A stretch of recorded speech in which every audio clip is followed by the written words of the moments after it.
Dalam video kali ni, aku nak bawa hampa jalan-jalan tengok ikan di butik akuarium Komta, Pulau Pinang. Indonesia ke? Okey, Indonesia. Tolong. Oh, lari lah. Okey. Indonesia ke? Di sini terdapat berbagai-bagai jenis ikan, daripada ikan air tawar hingga ke ikan air laut. Kita juga boleh mengenali nama-nama ikan dan juga habitat ikan yang ada dekat sini. Oh, nak apa? Apa tengok ikan? Okey. Ni ikan yang berbelah dulu, okey. Ikan tiger barb. Bukan dia. Clownfish. Ni yang akuarium yang cantik ni. Dia macam menyala bosku. Katak pun ada okey. Katak tu. Ni katak rare. Batman frog. Ni budget frog. Budget je. Apa pun yang ada sini. Oh. Lembut. Dia kena picing layak kan?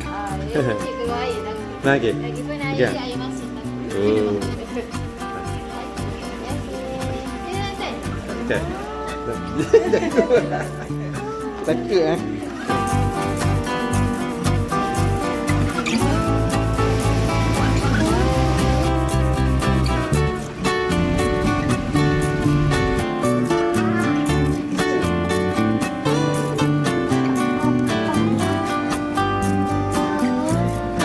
Yo, kita dah habis dah tengok ikan. Kita nak pergi tengok dinosaur pula.